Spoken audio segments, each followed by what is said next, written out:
Daily is daily Vikings entertainment. We just want the Vikings to win a Super Bowl before we die. I will ride with this group. Seriously, man.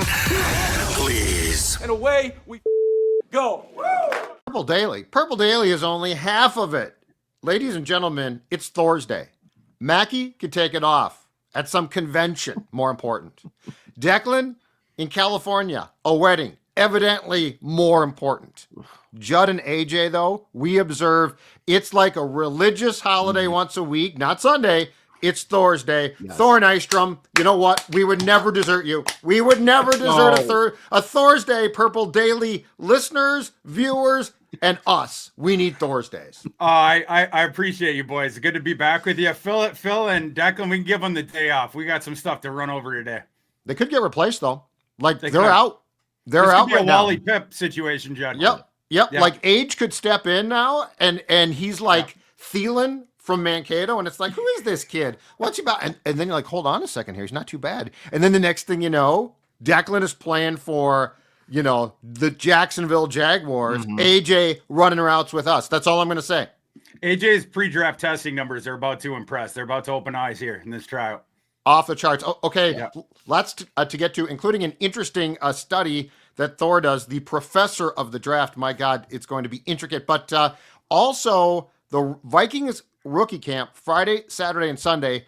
The media has access on Friday. There's some storylines that I have compiled to ask Thor about because this is the time. This is basically the start of phase 2. Phase 1, done. Phase 2, guys get on the field. The nitty-gritty starts.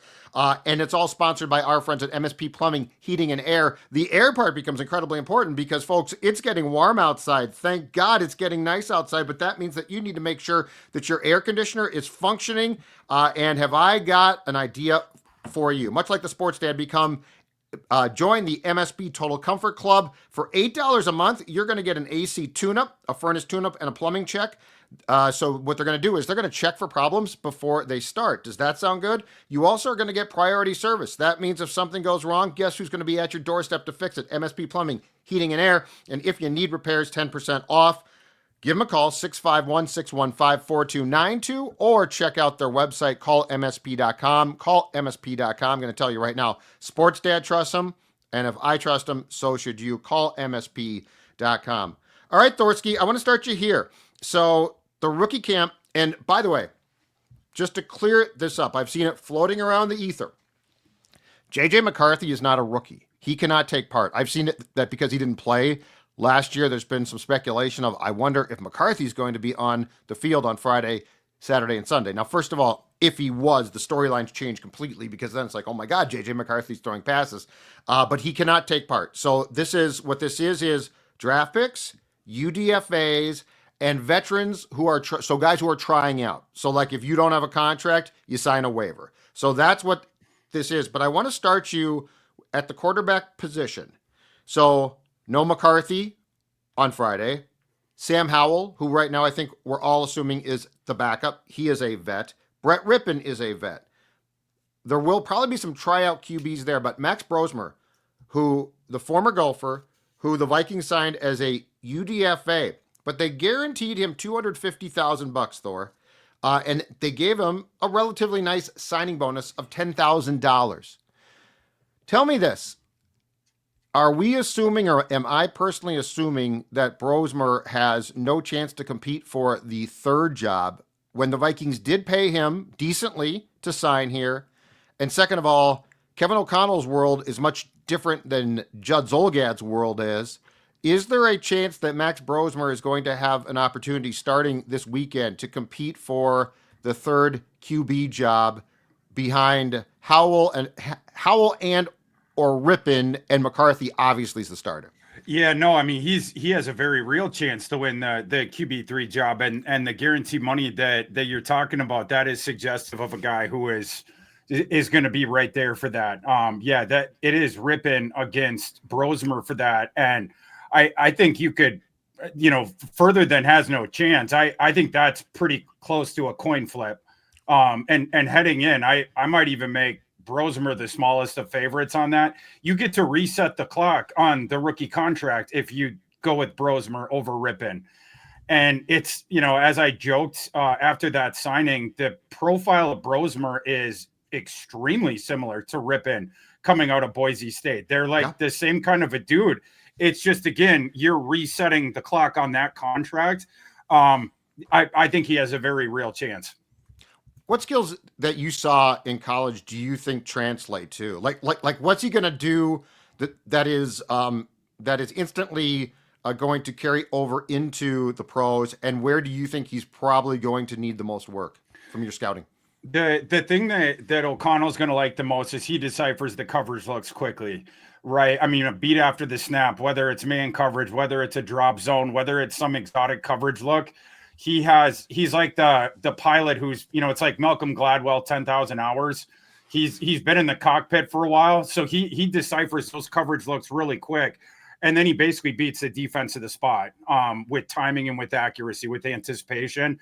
That's the good stuff. That's what O'Connell's going to like. The limitations, of course, it's everything with the physical profile. Again, going back to Brett Rippon, right? It's a gym rat kid that knows what he's doing and knows what he's seeing and knows where to go with the ball. He is going to run your offense for you, but he is not going to scare the defenses deep. If the play concept breaks down, he's not going to buy extra time for you. It's not a great athlete, but he will run your offense for you on time, short and intermediate type concepts. Is that deep ball like his biggest weakness, or what's the thing that for rookie camp where he might just like people are going to see a clip and it's like that looks bad? What do you think is Brosmer's biggest weakness that could be exploited here during camp? Yeah, it's that, it's like let me go on an aside here for a second. The Timberwolves fans have been all over me. I watched my first Timberwolves game of the season on Tuesday, and I'm like, this team is this is a good basketball team, and they're, now I'm going to get it started again. All these Timberwolves basketball snobs telling me, okay, stop watching, whatever. You're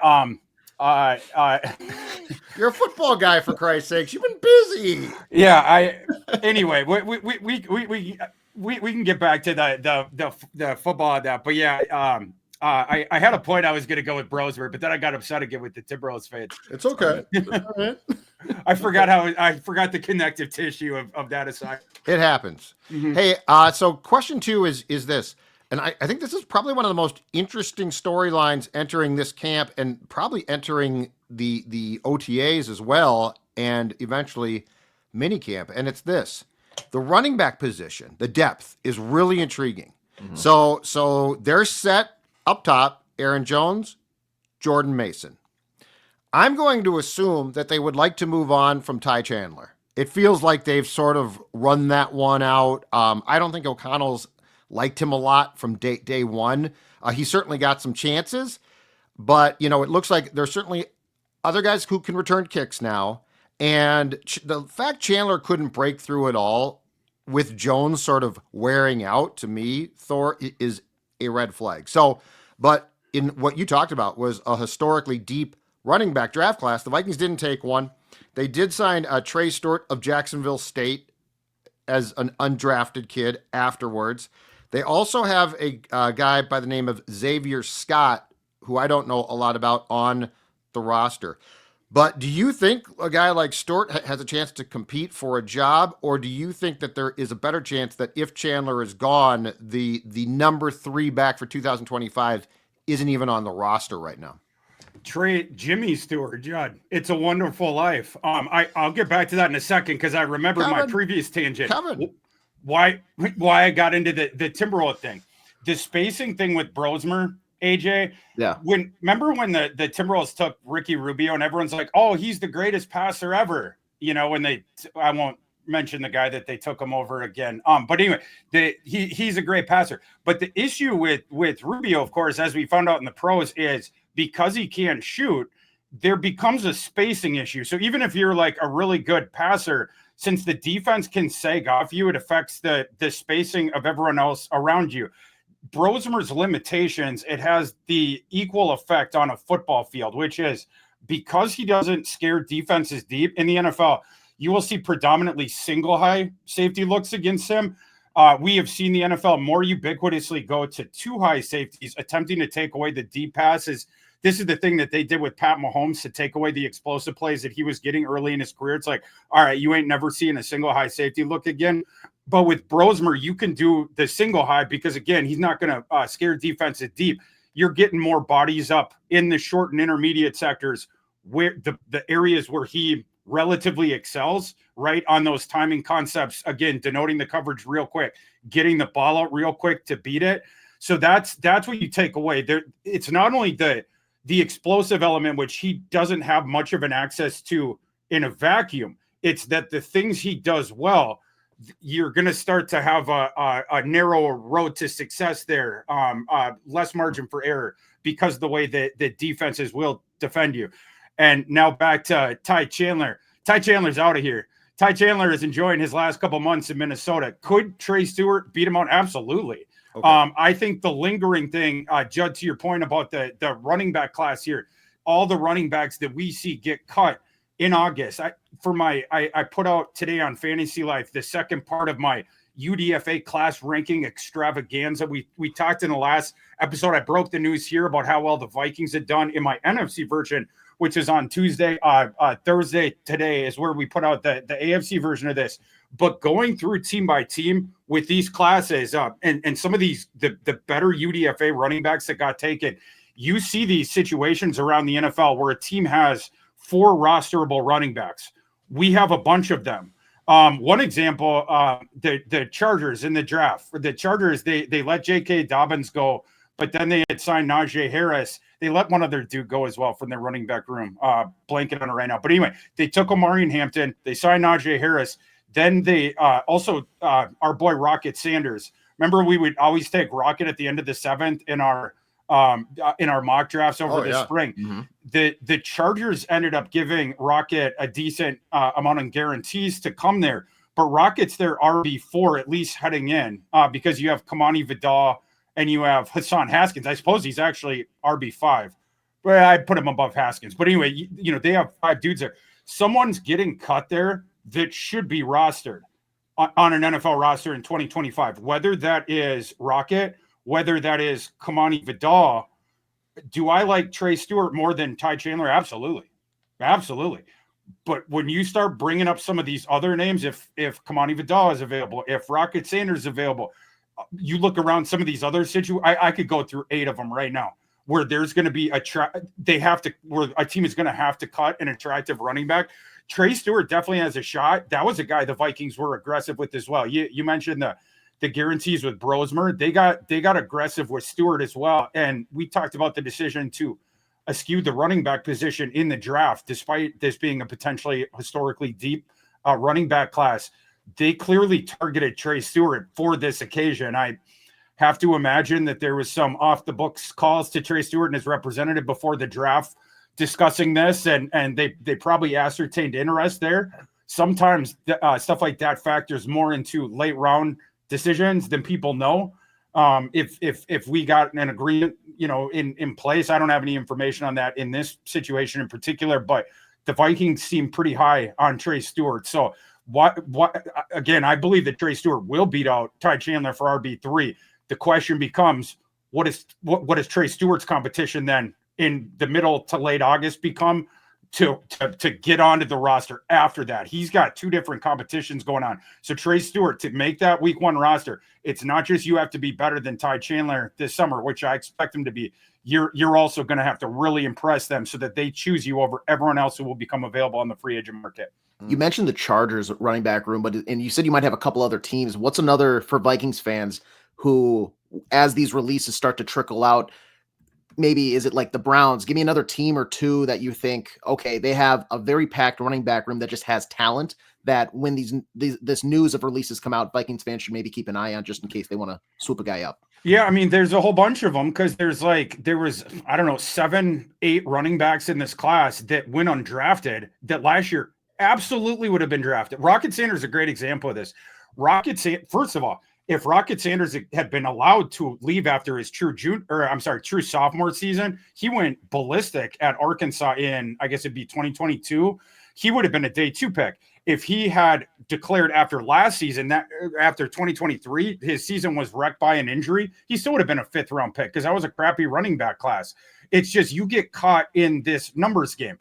Donovan Edwards is a guy that was J.J. McCarthy's teammate on that 2023 Michigan team that is a big name because in the national championship game, he went nuts, and then they put him on the cover of the NCAA football game. I'm a little bit lower on Donovan Edwards' game, but he still is theoretically rosterable, and he absolutely would have been drafted again in the previous running back class. He probably would have been more of a round 6 pick in the 2024 draft, but absolutely would have been drafted. He signs, and this is, my nitpick with Donovan Edwards' game. He's a great athlete. He's a pretty good receiver as well, and he has explosive elements to his game. He has no vision. He runs like he's wearing drunk goggles. Remember when they put drunk goggles on you in high school, and then they made you like, I didn't need the goggles. Yeah, and then things got bad. Donovan Edwards runs into the back of his offensive lineman, or he'll miss cutback lanes. So that's sort of the issue with his game. But again, absolutely all day NFL ability. Well, he signed with our friend Rick Spielman with the Jets. Dubious decision. The lack of vision and feel continued into his professional contractual decisions. You go to the Jets, Brees Hall, Braylon Allen, and then Isaiah Davis. They even have our buddy Rick couldn't help himself to bring Kene and Wangu over there. So, but anyway, Donovan Edwards has a 0.0% chance to make that Jets roster. Just another example of there will be all these different running backs that then you can compare against Stewart in August. What does Trey Stewart bring, do you think?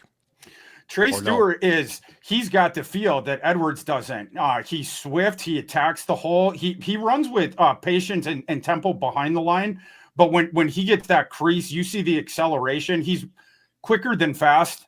You would see him outrun defensive backs in the Sun Belt, in Conference USA. You won't be seeing that at all in the NFL. The measurables are the concern there. But he ran in a wide open system there at Jacksonville State. That'll be an interesting thing too, seeing him transition into 12 personnel, like closer to the times where the Vikings have the 2 tight ends out there, and you see a few more guys in the box. Because the Rich Rodriguez, Rich Rod was a coach at Jacksonville State last year. He's gone. Rich Rod has now gone back to West Virginia, where he popularized the shotgun up tempo and took it to Michigan rushing system, and then took it to Michigan. One of the stupidest things that Michigan ever decided was that they were going to run that system. Well, but I digress. There's a sliding doors reality where Terrell Pryor picks Michigan coming out of high school. I actually think we would have it would have been a different way we look back at Rich Rodriguez had Terrell Pryor not flipped to Ohio State right before signing day that year, and then Rich Rod had not good quarterback play, the rest of his time there. But anyway, that set him about his way. And then, of course, he flamed out at Arizona as well. Rich Rod did, but he goes to Jacksonville State, same system there. And Judd, by the way, for folks out there, I don't know how many folks out there watch high school football in Minnesota, but Brainerd, where I'm from, we have a legendary coach, Ron Stolsky. When I was a senior in high school, I ain't going to tell you when that is because I'm going to date myself. They switched the offense when I was in high school. Not necessarily for me. I was the no talent grinder guy, but because the offensive coordinator, a guy named Ramey at the time, he watched West Virginia football the year before. We switched to the traditional triple option where it was like the flex bone, where you have the 3 running backs in the back, like Navy football, right? Yeah. We switched from that to the shotgun spread up-tempo run system. And he told us, he's like, yeah, we was watching, Pat White and, Steve Slayton and all those guys with the old West Virginia teams. And so anyway, we started to run that. Whole point being different systems, right? For the running back, and not better or worse. It's just different. In that system, you are, again, you're spreading the defense. So you are attacking thin boxes, and then you try to attack them at the corners. You try to attack them where you have the numbers advantage. And then you also get them on their heels, as far as the tempo thing, right? Because it's just run back to line. Whereas 12 personnel offense, you get more blockers in front of you, but there's more to read. There's more chaos going on there, right? Because the defense is going to have naturally more guys in the box. So that's something that he's going to have to work through. But with the field open to him, he had very good vision and feel. Like I said, he can make the dude miss in space, the first dude. That's what you're seeing with Tre Stewart, and we'll end up seeing what we see more as during his transition to a pro style offense. But kid certainly has ability. Interesting. So to flip sides, to defense, I've got a theory I want to run past you. It's sort of like the Ty Chandler one as well, but it would be, I think, a little bit more surprising. So the Vikings took Penn State linebacker Kobe King in the 6th round. Okay. Yeah. I feel like this weekend he begins the competition against a guy who he won't be going against over the 3 days, because I think he begins the competition with Brian Asamoah, and here's why. Brian Asamoah, I think, has turned out to be a valuable special teams player, but he's going into the last year of his rookie contract, and I don't know what it is exactly, but I trust him. Brian Flores clearly doesn't feel comfortable with Brian Asamoah on the field defensively, okay? So there's no doubt that since Flores arrived a couple of years ago, that when it comes to scouting and suggesting defensive players to draft, he's got a hand, a big hand. So he's like seen film, he knows what he likes. It's my theory that Kobe King could replace Asamoah because he could replace his special team snaps if he's good in that, and that's a huge thing. But also then, if there's a situation where on game day that you have to have a depth linebacker go in, you know, if Flores likes King more, and it appears that he probably does, that would be more of a go-to than Asamoah is, who is primarily a special teams player. Do you agree with that assessment? I do. Yeah. Asamoah, you are not guaranteed to have a job on this coming team. Yeah. Legitimate competition has been brought in. And what is your road there to developing a player who's going to get on the field for you at linebacker? I think we know now that's a road to nowhere. Some of these guys you're mentioning, what were the Vikings going after there with? You had a lack of resources in the draft, but they talked in the process about the work that they were doing on the linebacker position. The guys that they brought in, they're guys who could offer more from a long-term perspective and even probably short-term on the field as a linebacker, while filling what he does on special teams, while resetting the clock on the contract, right? And with King, it's a round 6 guy, but this isn't a thing of like Stewart and Chandler, where Chandler, he's got to worry about the one guy and you know, whatever. That the linebackers, they brought in multiple guys. Asamoah has been put on notice here, and he better bring his lunch pail to work this summer, because it's not just King.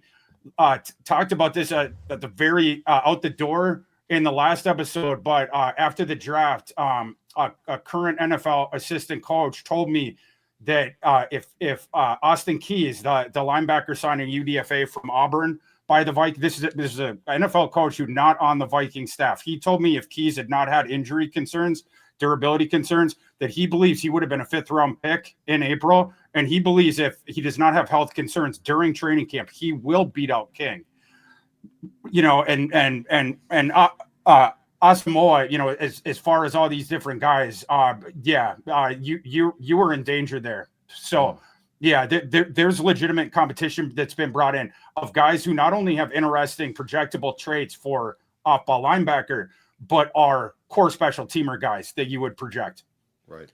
So, I mean, if he is healthy, you're saying that he does probably beat out a guy like Kobe King and challenges Asamoah more, but he, you know, we don't know exactly like where injury at health wise he might be going into this. Do you like Keys or King more to impress at this rookie camp this weekend and into actual full on Vikings training camp?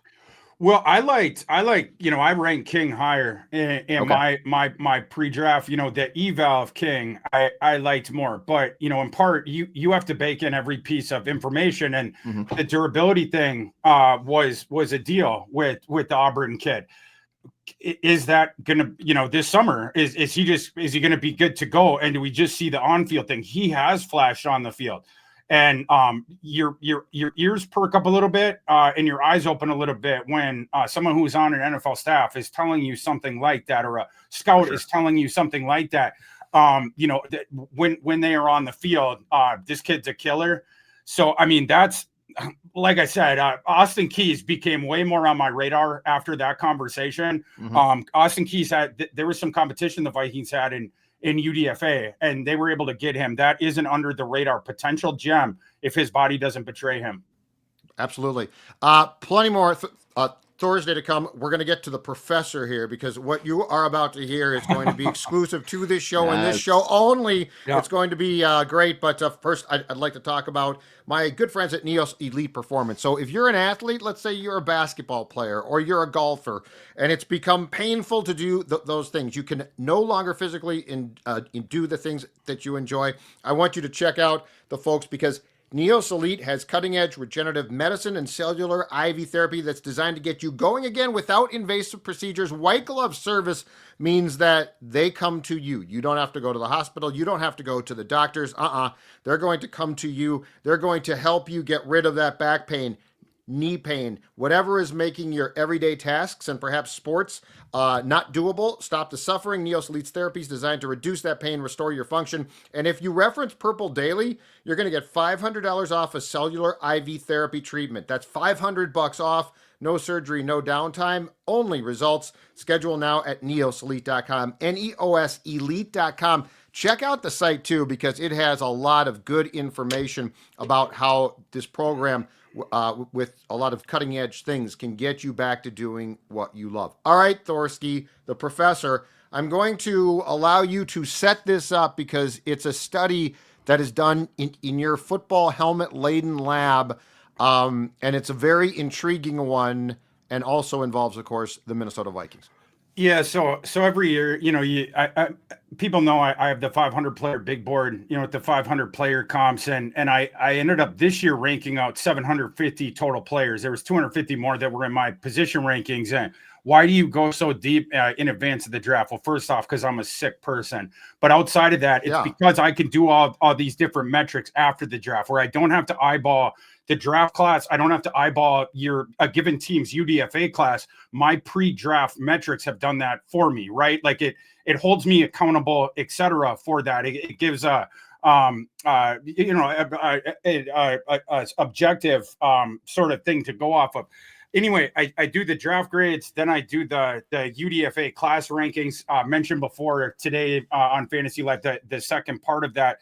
Now we move on to what every year is my last sort of leg of the draft process, which is I combine the two. So I know, at least by my eye, right, my pre-draft rankings, I have an idea of how much talent did your team acquire in the draft. Same thing with your team's undrafted free agent talent based on my pre-draft rankings. Now we combine them and then we compare them against the draft equity that you spent. And this is how I get an ROI metric on each team's draft process, the holistic draft process, right? I forgot if I mentioned this in the last episode, but why do I care about UDFAs outside of my aforementioned sickness? It's because over 20% of NFL snaps every year, offense, defense, special teams, over 20% are taken by undrafted free agents, right? And it's the last Moneyball frontier, I believe, that we have left in NFL transactions, where you can get an enormous amount of surplus value by only investing pennies. Cough, cough, Ivan Pace. And I could go on with what the Vikings have done the last 3 years in UDFA, the excess value you get against the cap when you hit on a UDFA, especially a multi-year starter like Pace. That is the bonanza in our last Moneyball frontier of NFL transactions. Right. But I like to combine the talent acquired throughout the entire process, and then again have that draft equity to compare it against and get an ROI ranking. Should we jump into the Vikings on how they did in my various top metrics? 5 first, and then go Vikings, because I'd be curious to hear who you think did the best. It's hilarious. Every year, run these numbers. Start the metrics right after the draft. Where I get the ROI of draft pick talent, the dudes you brought in against that equity spent. And every year when I sort, because I run this when Mr. Irrelevant is named, and then I run it, and then you flip the column right to sort by whatever. Every year, Baltimore, Philadelphia, Kansas City jump right to the top right when I reorder it. It's like clockwork. Like I start rolling my eyes. It's like I don't want to just write again. Oh, Howie did it again, or the The Chiefs did it again. But that's to your long story short story long, Judd. I flipped it for this one last night, running all these things, adding the UDFAs to the draft, and then going against the equity for the final ROI. Number 1 team in the NFL this process, the Baltimore Ravens, finished top 5 in this metric every single year. Number 2 in the NFL this year, the Philadelphia Eagles, finished top 5 in this metric every single year. You guys ever watch the movie Rounders? Yes. Oh, yeah. Remember the last scene when Mikey McD, he gets in the taxi cab, and then it's his internal monologue, and he says, they wonder why every year it's the same 10 people sitting at the final table of the World Series of Poker. Mhm. People call it luck. It's not luck. It's not luck. The same teams, there's a big commonality year over year of the teams that finish well in these metrics, and then that obviously translates to success. We got chalk the first 2 ones. The third one is going to stun you boys. Who finished number 3 in this year? A team that the past couple years has finished dang near at the bottom in this metric. They have jumped to near the top. Not Cleveland, although Cleveland did well. Cleveland was number 8 despite spending the second most draft equity in the NFL. That's tough to do. They had a really good process. Okay. So 3. Age? Jacksonville or Tennessee? Judd, you'll know this one. The Bears? It's our friend, Judd. Our friend, Terrible Terry Fontenot. Oh, no. Our You got to friend, ding it. Dude, you could have dinged him. You could have dinged him regardless. Only you know the secret sauce. It's you have to play the ball where it lies, Judd. You taught me that. Yeah. And Not a touch it to kick it. Well, terrible Terry Fontenot. I mean, we have talked about that guy over and over again. Finally, faced with his mortality, he is on the hottest of hot seats. That's a guy who could get fired in September, right? I mean, he had to win. Done terrible. Now, my metrics, the one, I don't know if you say downfall, but the one thing I don't quantify in there is the risk of trades, right? Like, and Terry Fontenot, his decision to trade next year's first round pick in order to move back into the first round to take James Pierce. If the Falcons next year, if they win their division and then they, win a playoff game or 2 and they're picking late 20s, and James Pierce has more than 10 sacks as a rookie, that's a good trade. Sure. But if they don't, he gets dinged big time next year. If they don't, Terry Fontenot never works in organized football again. Right. But I'm saying if they go 4-13 and they get the number 1 pick, Terry Fontenot is going to be escorted out there with a cavalcade of police. Get out of here, Terry. Here's your box. You got 10 minutes. But your rankings, what you're saying is your formula doesn't ding him now for trading a 2026 first round pick, obviously. But if they don't have a great year, I mean, let's say they win 7 games, which is a decent draft pick. Your process will ding them next year for the lack of a pick. Yeah, like this is with this metric, it's like you go to the market and how much money did you have and then how much did you bring back from the market, right? And like that decision of Terry, he stole from the bank of next year, right? And the value on that, he borrowed. That's exactly right. Yeah. And the interest rates are high, Thor. Exactly. Yeah. I mean, the referendum will be out on that. It was a lot of risk to assume, right? Mm-hmm. But this metric, this is the cold hard numbers here. This is not, right. That sort of 3-dimensional thing when you're talking about next year's picks, and again the risk of if we do bad or could we end up winning this trade? If we do well and Pierce is good out of the box, we're just looking at how did you hit the ball where it lied. Right. The picks that you actually use and then the guys that were acquired with that. And then of course, the UDFA classes get tossed onto that. UDFA classes, though, just I don't know if people will be interested in this or not. I'm obviously a nerd, but they very, very small effect on changing the rankings from the overall talent acquired in the draft and then overall both of the talent pools combined. You'll see a couple down the board will be flip-flopped, but that's it. It doesn't, the UDFA classes, they don't tangibly change that overall by a big amount, but it will, a little bit up and down. And then the ROI thing, of course, that comes into play with it as well. But yeah, Terry Fontenot, with the picks he made, the players he brought in, this was an impressive draft class from that, with the enormous caveat that if they flatline next year, that will be remembered as one of the worst trades in franchise history, and probably the worst. The other two teams in the top four, an impressive process for the Pittsburgh Steelers, I thought, and I thought it went under the radar. There was with them, as a lot of the Shedeur thing. Like the Steelers never considered taking Shedeur, so they were probably annoyed as they had this clockwork efficiency with their draft process. And it was another one where you saw sort of the holistic thing, of that scouting process, and then the investment by the ownership and the aggression by the front office in the post-draft process as well. You saw a good holistic process from the Steelers, and inside the building, I have to assume that they were pretty annoyed that all people could talk about is, why do the Steelers keep passing on Shedeur? They're like, what about the good picks we're making? I would have taken Shedeur at some point if I was Pittsburgh, but that being said, you can't criticize that what they did. They ended up they spent the 28th most draft equity, and they came out of the draft with the 18th most talent. And even with their UDFA, they were number 7, my UDFA metrics. They stayed 18th in terms of the overall talent brought in, but they did really good by the ROI metrics. And then the last team in the top 5 is a team that you have to start considering them as a frisky sleeper for next year, because they're starting to do it right.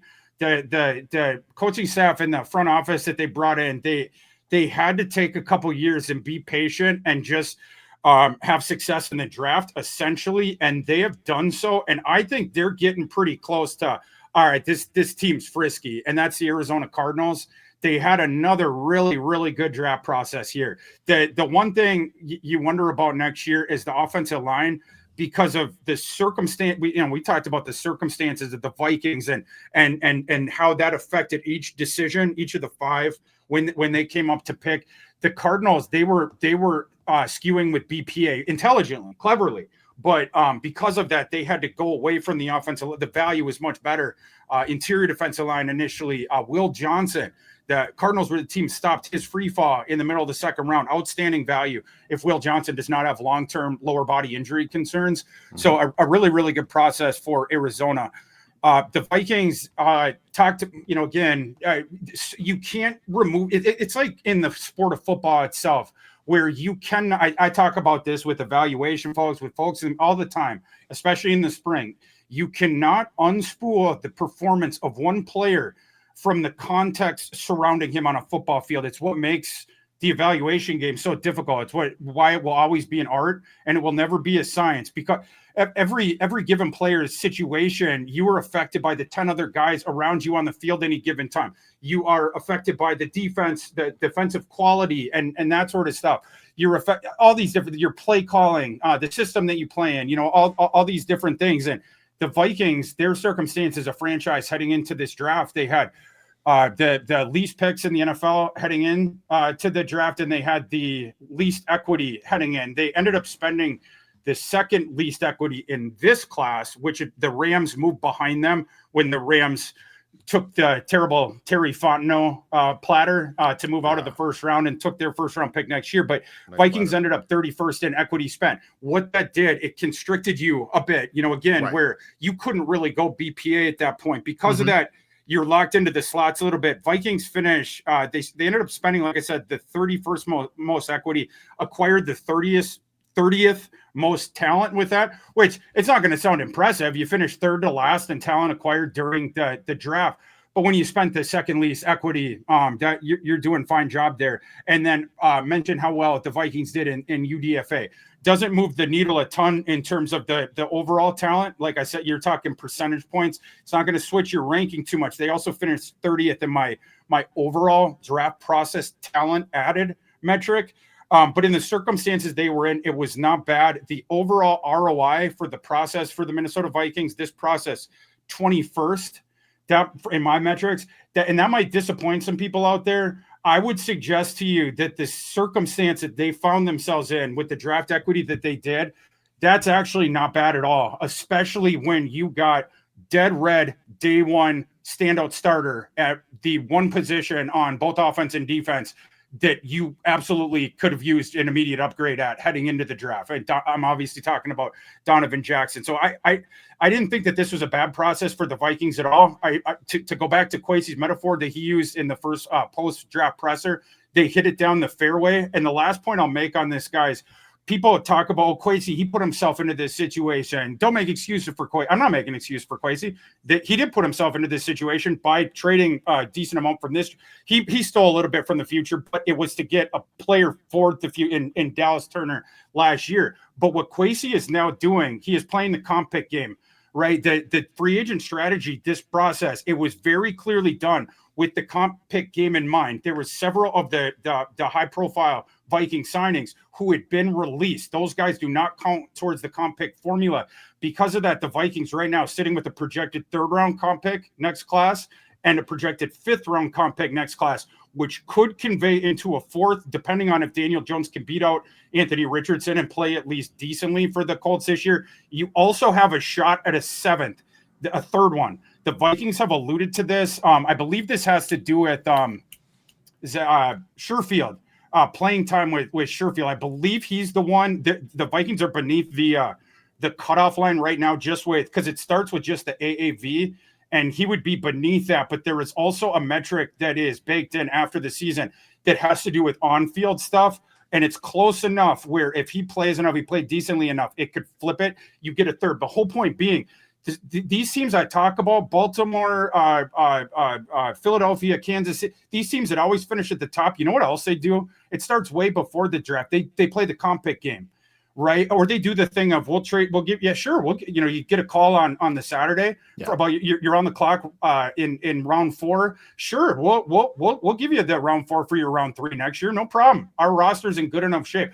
I think that's the stuff you're going to start to see with Kwesi, because now you're going to get the surplus of picks every year starting to play that comp game. And I don't think you're going to see as much stealing from the future to pay for the present type moves out of Kwesi. And the data point I can point you to, it's the draft that just happened. If that was his prerogative, this would have been the class to do it, of course, with having as little draft equity as he did. But Kwesi did a decent job this year, and he set himself up much better for the drafts in the future. So the Vikings didn't spend as much equity. They just didn't have a lot heading into the draft compared to other teams. But was there somebody that you noticed that maybe value-wise, they spent a certain pick on a player or UDFA they signed that you noticed added more value than expected, to where, like, given what they spent, they came away essentially in the positive? Like you're saying for the job they did, it should be relatively applauded, like given their circumstance. Was there somebody that you noticed that, boosted all that value up that maybe you weren't expecting? One team I would say is I liked what the Giants did this year. Yeah, with the value that they got in their slots. And that started with a, sort of a chalk decision, but sometimes chalk decisions aren't easy, right? And the decision to stay in your slot, take Abdul Carter, easily the best player available, even though that was one of your strongest positions as a team, was edge. And the Giants obviously want to build this fearsome front seven. But even after that, I had no problem with the Jackson Dart decision and the decision to focus on him as the developmental guy for Dable. And then after that, Giants pick one by one. They got just tremendous value down the board. It was crazy. Shane and Fontenot, those are two of my favorite guys to make fun of after the draft every year. This year, I was like, are they drafting out the Thor 500, these two guys this year? Like, what's going on here? The Giants and the Falcons were just sort of a reverse. Wait till next year when Fontenot has no first round pick and you're back to crapping on him, assuming he's still employed. And I can't assume that. Well, now I kind of want the Falcons to do the thing of sneaking into the playoffs in a bad division, just so terrible Terry would get him one more year. Next year in the draft, he wouldn't have his first. And if it's like, oh, we took a step forward, now the ownership believes in me, Terry's going to go back to doing crazy stuff next year. He's going to go back to doing crazy stuff. Is Terry really going to keep Kirk? That's my question. Are they really going to keep Kirk? Are they really going to hold Cousins hostage, or are they going to find a way to part company? The funniest thing about Terry is, like, he calls with the offers during the draft, And like, I think people giggle at him. Sometimes they're like, yeah, Terry, that's great. We can do that. Thanks. Send it in. Hang up, start laughing in your war room. Can you just believe what we got from Terry Pop the Fontenot? champagne. There was an incredible clip. You guys know this. I love after the draft when teams start putting out the war room footage. I can't get enough. And the Eagles, they put out a clip where the Eagles were trying to move up in the first round. It turns out they actually didn't have to do so. They wanted Jihad Campbell. Their team's medical staff was bullish that he doesn't have long-term concerns there. Jihad Campbell only got pushed down the board because of these injury concerns. And so Philly starts to get skittish when he got into the mid-20s. They start calling teams trying to move up. They thought they were going to get bypassed for him. Well, anyway, there's a hilarious clip they put out where they were on the phone with they were on the phone with the Rams.